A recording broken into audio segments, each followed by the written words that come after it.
Wally West is dead, but when you're a time traveler, you can go back in time to solve your own murder. This is the beginning of the brand new Titans run from the dawn of DC, the first 5 issues exploring who killed Wally West. You have found yourself at the Comicstorian channel. I take comic books, I turn them into audio dramas so that you know what's going on. It's a fun way for you to catch up on what's happening in the world of comics and know what to add to your collection. Today we're doing the Dawn of DC Titans run at the very beginning. This story takes place before Beast World and is one of the setups for Beast World, so I hope you guys enjoy. And if you do like this type of content, consider supporting us and keeping this channel alive through our Patreon. The gunshot echoes out. The Flash reaches down for his chest as the blood begins to spread. He's survived gunshots before. He's used his speed to vibrate so that they pass through him, or just outrunning them, but this is too late. He's been shot in the back and the bullet is already reaching his heart. He staggers. He realizes that he has mere seconds to live, but he can do a lot in seconds. Wally begins to run, racing through his house to tell his wife and children that he loves them. Then it's to the Flash Museum where he begins to run on the cosmic treadmill. He has one goal in mind as the Speed Force cracks around him. Change fate. The gunshot echoes in Gar's mind. He's under the blankets as a mouse, mumbling to himself as Raven reaches out for him. "You're safe. You can wake up," she tells him softly, and Beast Boy changes back into his human form, apologizing for his sleep changing again. "There's no need to be sorry," Raven tells him, but Gar suddenly realizes what time it is. He jumps out of bed, informing Raven that they're going to be late, and that this is the day where the world will begin to rely on them. He glances down at his boxers. "The world would probably find me more reliable if I put on pants," he says to himself. Elsewhere in the world, Nightwing and Donna Troy land on an island, and they greet their friend Garth, also known as Tempest. Nightwing makes the case for his friend to rejoin the Titans, that they'll be taking over for the Justice League as the world's premier supergroup. "Oceans are a big part of the world, Tempest," Nightwing reminds his friend, but Garth refuses the offer. He reminds them that while the surface has many defenders, the ocean has few. And the ocean dies a little bit each day. He tells them that he's working with someone who can make a real difference on the world. "You go look after your 29% of the Earth," Garth says as he turns, diving into the ocean. A short time later, the team is gathered before the massive Titans Tower, now located in Bloodhaven. Crowds gather nearby as the Titans prepare to take their place. No longer sidekicks or secondary heroes, but the next group of heroes that are going to protect the planet. As they walk up to the grand opening of the tower, their comms begin to beep. "Titans!" Oracle shouts. "We have an emergency. Category 5. Coordinates to Cyborg now." With that, Cyborg doesn't hesitate, opening up a boom tube for the group to leap through. "Moving day will have to wait. What are we dealing with?" Nightwing asks as he rushes through the portal. The heroes all arrive at the nuclear power plant where the massive mechanical gorilla Titano is destroying everything. "That is a big monkey," Starfire whispers to the team. Cyborg quickly fills them in that Titano has already begun a meltdown at the plant and they have maybe 3 minutes until a nuclear fallout. Nightwing gives orders, telling Donna and Starfire to try and lure the ape away so that Cyborg can stop the meltdown. "Wait, let me!" Starfire showed me this former apex predator on the Temerian moon. And I just don't know when I'll ever get a chance to do this again. Beast Boy says, his body shifting, becoming a massive kaiju that roars, slashing at the ape. "Yeah, okay, that's awesome," Cyborg comments as he flips up, heading into the nuclear plant. As the others begin to work to get all of the plant workers to safety, Cyborg flies inside, believing that he can stop the plant from having its meltdown and causing a disaster that would devastate the entire world. Nightwing stands by, coordinating his team, but he looks up as military helicopters land nearby. "Ah, great," he whispers, the chopper landing and Peacemaker stepping out. He orders his team to kill the massive ape, but Nightwing shouts out, "No!" He stops the soldier from firing a rocket. "Starfire, Donna, Titano is far enough from the plant. Drop him now," Nightwing orders. The two powerhouses hit Titano with energy beams and powerful fists, quickly knocking him to the ground. It's 20 minutes later. The cleanup is finished and Cyborg was successful. The team gathers and Peacemaker joins them. He doesn't look happy.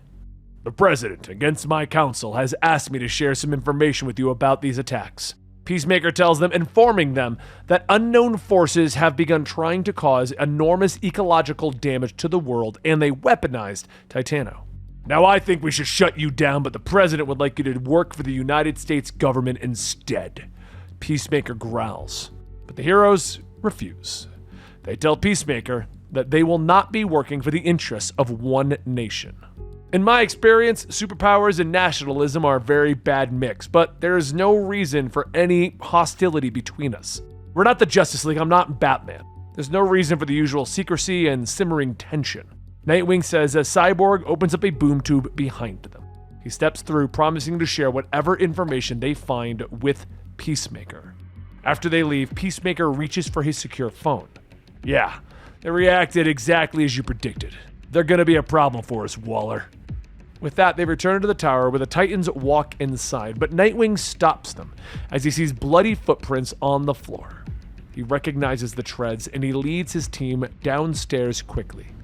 Everyone gets there, stopping in shock as they find Wally's body having collapsed on the floor. He's gone, Dick. I can feel it. Raven whispers softly, and Nightwing looks up at the computer screens, which shows the words, "Solve it," flashing at them. No one move! This is a crime scene, Nightwing tells the others.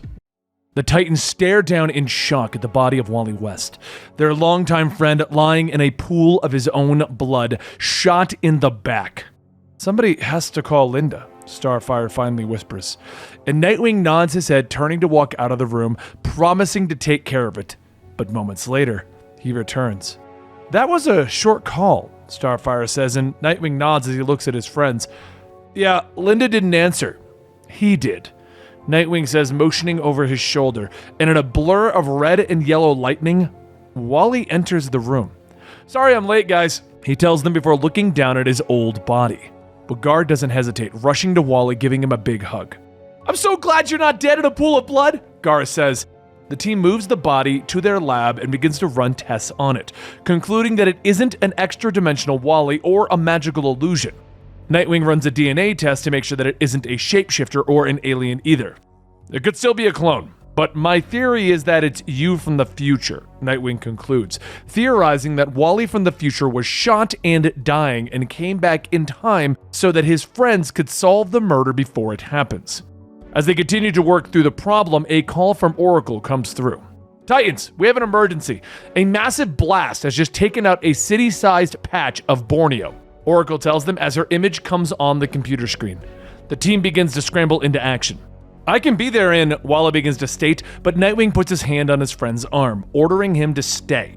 Wally tries to argue, but Nightwing points out that Wally is murdered within the next 48 hours based on the date on the body.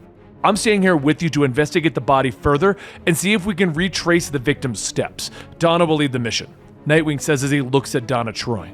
She hesitates for a moment before nodding. A short time later, the team boom tubes over the forests of Borneo. The blaze is spreading rapidly, but Donna quickly leaps into action, telling Starfire to look for whatever could have caused this, while Beast Boy heads down to try and lead the animals to safety. Cyborg and Raven head towards the closest body of water, using both magical portals and boom tubes, and they begin to drop water on the burning forest. As they begin to work, Beast Boy transforms into an orangutan, trying to lead the creatures out of the path of the blaze. We're in trouble here! Can anyone clear us a path? Gar shouts over their heads. It's alright, Gar. Help is coming, Raven tells him as she opens up the portal.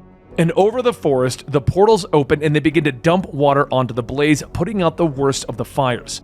The trio of heroes then return to the forest to find Gar, but are shocked by the bodies of dead animals all around them. Gar cradling one of the surviving apes in his arms, looking at them with anger in his eyes. I want to know who did this, he growls. Moments later, Starfire returns with a dozer and its crew. I found these, fleeing as fast as a dozer could take them, she says as she lowers it to the ground, explaining that it's a part of a larger crew. Gar quickly rushes to the humans, but his team stops him, pointing out that they are merely an illegal tree-clearing crew and they couldn't have done this. Cyborg turns his sensors on the forest. Starfire, the energy signature here, it's like yours. That blast that hit here was Tamaranian. That night, the Titans return to the tower in Bloodhaven. That's where they begin to unpack so that the team can move in once more. But Gar is lazy, deciding to turn on the TV instead. A late night show is on, and the host welcomes to the stage the new Brother Blood. Cyborg looks up in surprise at the name of their old villain. "Did they just say Brother Blood?" he asks as the rest of the team sits up and leans forward. They watch as this new Brother Blood steps out, shaking the host's hand. No, we're not using that name anymore," the new Brother Blood tells him, explaining that the church is now rebranding as the Church of Eternity and trying to move away from the past mistakes of the Church of Blood. He explains that the Church of Eternity is trying to save the world now, and part of that is reaching out into the vastness of space, finding a new home for humans to inhabit. "While most of the religions sell the promise of salvation after death, we're offering something for the living," Brother Eternity explains, stating that he asks for any donations that people can spare, while the church will also crowdfund the effort. In the past, the Church of Blood has had some run-ins with superheroes. The host begins to state, but Brother Blood holds up a hand. "Let's not sanitize our history. The Church of Blood has been monstrous, and great heroes like the Titans have had to stand up against us. And while I understand that there have been some distrust towards the church's new path, we have brought in a new believer that I hope will help change everyone's mind, which is why I'm pleased that a Titan has decided to join our ranks," he says, motioning to the curtains. The Titans watch in shock as the curtain moves to reveal Tempest, the former member of the Titans. Finally, Gar is the one to speak. "What the actual hell?" Later, night has fallen and shadows are bathing the Church of Eternity. A green bat flies through the night. Gar transforms into a rat and makes his way through the vents before becoming a swarm of ants that crawl up and bite the guard, causing him to run out of the room. Gar transforms back into his humanoid form, deactivating all of the security. "Your window is literally open," he says as he opens a nearby window for Nightwing. Dick fires his grappling hook, crawling through the window. "Good work, Gar," he whispers, and the two begin to make their way through the church, with Gar questioning why they didn't just boom tube in. "We're going for stealth. Boom tubes go boom," Nightwing points out, asking Gar to keep his eyes open for anything that might incriminate the new Church of Eternity. "Sure, but if they've truly changed, we're just two superheroes breaking into a church," Gar points out. So the pair end up going around a corner and they find themselves overlooking a chapel. Down below them, the priest is standing before a congregation as they chant. He holds a dagger over his head, preparing to plunge it into a woman and add her blood to a large pool already sitting in the center of the room. "Trigon, we offer this one to you. We offer all to you," the priest calls out. And Gar frowns at his friend. "Well, that's kind of disappointing," he whispers. Nightwing nods, tossing his Escrima stick, hitting the priest in the head, staggering him as the pair swoop down. Gar transforms into a gorilla, knocking the priest further back until Nightwing begins to rescue the sacrifice. But as the priest moves away, he shouts to his followers to leap into the pool of blood and allow it to power them up with dark abilities. The followers all leap in, climbing out covered in blood. Now they're all stronger than they were before, but as that's going on, Nightwing is trying to free the prisoners. He then dodges attacks, putting in a call to the rest of the team. "We're past stealth! Titans to my location!" he shouts out. Back at Titan's tower, they all begin to move, with Wally insisting on coming along to help out. "Do you honestly expect me to sit idly by while my friends risk their lives?" Donna tries to get him to stay behind, but finally she relents. "Nightwing won't be happy," Raven points out, and Wally smiles, pulling on his mask. "We faced mad gods and demons. I can handle Dick's disapproval," he tells them. Moments later, a boom tube opens up to find Nightwing kicking Colossus away, while Beast Boy charges at them in alligator form. The team leaps into the fight, knocking the Zealots aside. As Nightwing twirls under another attack, he looks up to see Tempest entering the chamber. "What is this?" the former Titan says in surprise, and Beast Boy looks up at him. "Hey, Gar, your new friends suck," he points out. Tempest frowns, joining his old team. "Just keep everyone alive until we work this out," he shouts, and Nightwing nods, leaping into the fight ahead of his team. "Titans, go!" he shouts. With the Zealots powered by the blood pool, they now have the strength to eventually take over the world if unchecked. But they're trapped in a room with some of the best heroes in the world, and the Titans make quick work of them. Garth then stands back to back with Beast Boy in an octopus form. Starfire flies over the battle, firing energy blasts, while Cyborg and Donna fight amongst the cultists. Meanwhile, Wally is speeding around the entire church in seconds while dispatching the Zealots. In moments, the team is standing victorious. And with the fight over, Garth moves to check on the prisoners and is surprised to find Brother Eternity chained to a pillar in the shadows. He rushes to the head of the church and frees him, asking what happened. A difficult transition period, Brother Eternity explains as he gets to his feet, looking at the rest of the Titans. A group who were unsatisfied with the new direction and the new management. He continues. Donna looks at him, wondering if the church will want to deal with this internally. Brother Eternity shakes his head in surprise. What? No. They were going to murder people. We're going to call the authorities, he says, and he looks at the team, thanking them for their help. If they had overthrown me and seized power, I hate to think what they could have done if they unleashed it on the world. Thank you, Titans. Honestly. But the Titans still aren't convinced, and Gar looks to Tempest, asking if he's ready to leave the church and return to the Titans. But Garth shakes his head, explaining that he believes in the church and what they are doing now. He believes that humanity needs to find another planet to live on. I no longer believe that this world can survive humanity, he says sadly. Beast Boy looks at him in shock, trying to reason with his friend, but Raven puts a hand on Gar's shoulder. He's made up his mind, Gar, she says quietly. The team turns to leave, but Beast Boy looks back at Brother Eternity once more. If you're not what you pretend to be, if you hurt him, I will become a tapeworm and make you very uncomfortable, Beast Boy promises. It's only hours later that the Titans had now returned to the tower, where Wally leads them into another part of it to show them what he found and took in the church. What? When did you do that? Beast Boy asks in disbelief, and Wally smiles. I'm the Flash, he tells him, explaining that he searched the entire church in a couple of seconds and found a hidden chamber underground.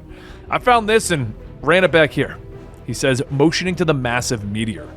Meanwhile, back at the church, Brother Eternity and Tempest head to the second chamber, and they're surprised to find their meteor missing. Eternity checks with the security and finds that the Flash took it.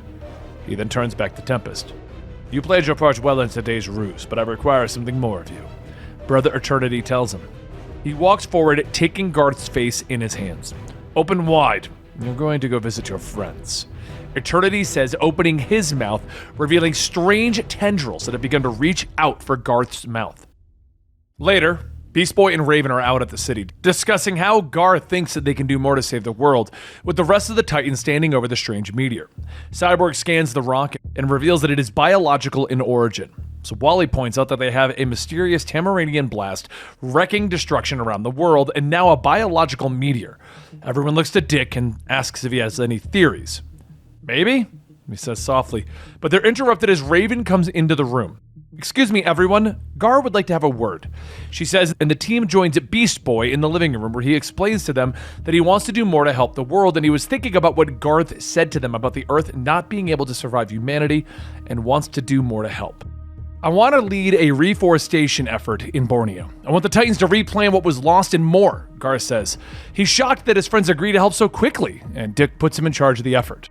But who do you guys think you could possibly ask to help you plant a few million trees? Wally asks, but the team points out that he's still going to be murdered in the next 24 hours. Dick, how many times have I tried to stop you from doing something reckless when your life was in danger? Wally asks his friend, and Dick agrees but points out that this is different, though Wally disagrees. We've all poked your dead body, Raven points out. You traveled back in time. You asked us to solve your murder. Donna adds, and Wally sighs. So, solve it! I'm not hiding. Unless you have some kind of secret weapon to keep me here. And that's when the secret weapon walks through the door. I wouldn't say I'm a secret weapon, but you're going to listen to Donna and Dick, Wally West. Linda says as she enters the room, and Wally looks to his wife in shock. Were you just waiting for the most impactful moment to walk in? He asks her, and Linda comes down, explaining to Wally that for the sake of his family, he needs to listen to his friends and stay out of harm's way, and Gar nods. Just 24 hours, Wally. Then you can help us save the world. With that settled, the team heads back to Borneo, but they're shocked to find a team of mercenaries rounding up villagers, throwing them into the back of trucks. As one of the mercs is about to execute one of the villagers, Beast Boy leaps down into the path of fire. You know, my faith in humanity is already being tested today. This isn't exactly helping with that. The mercs don't hesitate at the sight of the hero opening fire, but Starfire is there, melting the bullets before they can hit anyone. Overhead, Raven floats down, ordering the mercs to drop their weapons. The spell compels them, and they easily drop them to the ground, with Gar rushing to her side. What are we dealing with? They look to be mercenaries hired by a corporation or government, Raven says, but Cyborg is overhead, and he shouts that they aren't regular mercenaries. It's a demolition team, he yells as he points to the massive steamroller coming out of the jungle and beginning to smash through the village. Meanwhile, back at Titan's tower, Linda sits in the living room looking up as Garth comes walking in. "Sorry, the front door knew my name and just let me in," Tempest tells her as Linda stands up giving him a hug. "What's up?" she asks as they both sit back on the couch. Garth smiles, telling her that he said some terrible things to Gar and he wanted to come and apologize. He's out, most of them are. Wally is off somewhere losing an argument with Dick. Linda says as she pours her friend some water. The smile leaves Tempest's face as he stares at Linda. "So we're alone? Good." He says, opening his mouth wide, and the parasite leaps from his throat. Linda tries to scream as the creature leaps down her mouth and disappears. Moments later, the door opens up to reveal Dick and Wally, who find Garth and Linda laughing on the couch. "Look who dropped in," Linda says to her husband. Garth stands back up, explaining to his friends why he came, though he still doesn't want to join the Titans and leave Church of Eternity. "Garth, we found something in the Church of Eternity. Just be careful with them." "Yeah?" Wally says, concerned for his friend's well-being. Tempest nods and smiles. "I am being careful. I promise. I believe in Brother Eternity, but I know the history of the Church and my eyes are wide open." Back in Borneo, the heroes are trying their best to stop the massive steamroller, but Cyborg gets a message from Oracle. "Nightwing is ready for you." "I have to go," Cyborg tells Starfire, and Corey is shocked. "We're in the middle of a battle," she points out. But Cyborg smiles, pointing out that the demolition team isn't exactly heavy hitters. He opens up a boom tube, promising that he won't be long. The tube opens back up to the tower, with Cyborg stepping through to find Dick, Wally, and Linda waiting for them. "Where were you going to steal me away for the next 24 hours? Wally asks, and Dick looks at him, explaining that they're heading to the Titans trophy room. Wally just looks confused. "I haven't seen a trophy room in the tower." Dick smiles, explaining that it would be stupid to keep trophies where any supervillain could break in and look for a power boost. "Our trophy room is well hidden, a boom tube away, on Mars," he says as he opens up the tube, leaving his friends on Mars and boom tubing back to the fight. Wally looks around in wonder. "A locked vault on another planet? This is a little excessive," he points out, but Nightwing shakes his head. "No, this is cautious. It doesn't get any safer than this." But neither of them are aware that Linda is watching them closely for her moment of opportunity. Back at the fight, the demolition team has now regrouped, but it doesn't matter. The Titans easily beat them down, with Gar stalking towards their leader, growing larger by the second as he lets his anger take control. "We're the Titans! You're not a challenge! You're not a threat to us! You're pathetic!" he growls in the leader's face. "Just die!" The merc snaps, firing, but Donna is there blocking the bullet with her bracelets, pushing him back. "Gar, they're subdued. The town and the people are safe. It's done," she whispers to her friend, but Beast Boy looks at her sadly. "I just want to fix this." Raven puts a hand on his shoulder. "We will, and I know who can help." But meanwhile, back on Mars, Wally is looking at the trophies of the Titans' adventures. He turns in shock at one item. "You have a Quardian doomsday machine? An explosive fiery death a convenient button push away?" he says in shock, looking up at the thin glass that separates them from the vacuum of space. "Well, I promise I won't kill you," Nightwing says with a smile and a shrug.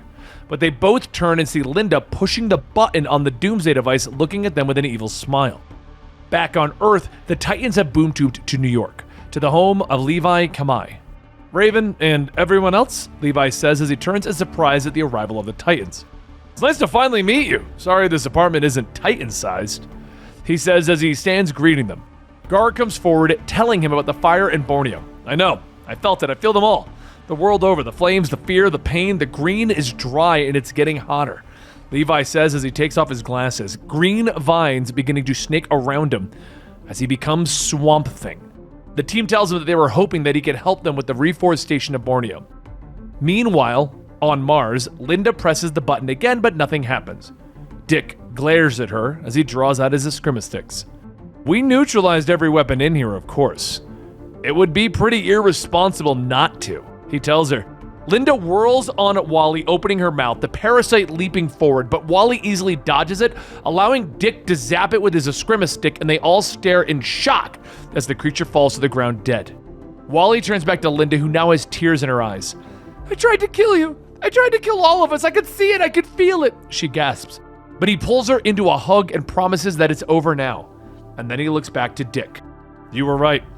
Wally tells his friend, and they explain to Linda that after they retrieved the meteor from the Church of Eternity, they discovered that it looked like something alien had come to Earth.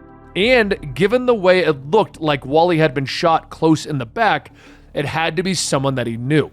Combine that with all of Tempest's recent out-of-character actions, and it really wasn't a huge leap to mind-controlling alien parasites. Dick says as he brings the parasite into the lab so that they can study it. I take it the parasite came from Garth? Dick asks Linda and she nods, telling them how it burst from his mouth. Back in Borneo, Swamp Thing has arrived with the Titans and they have begun to work. He controls the green in the earth, allowing the plants to grow once more. Overhead, Starfire uses her ultraviolet energy to bathe the forest in sunlight, allowing the plants to grow quicker, while Beast Boy then transforms into a swarm of bugs and spreads the pollen around the forest. It's only a day later that the forest has begun to flourish. Nightwing and Flash then join them, and much to his friends' joy, Flash wasn't murdered. We identified and neutralized the danger, Nightwing tells them. Wally shrugs and smiles. Linda tried to kill me, he says with way too much joy. That's awkward, Beast Boy says, and they explain that it was mind-controlling alien parasites. All right, we've all been there before, Gar agrees, and Dick tells his friends that Garth is in trouble, and he turns to admire the work that they've accomplished in such a short amount of time. It's a band-aid to a gaping artery, Swamp Thing rumbles as he joins them, but Dick shakes his head.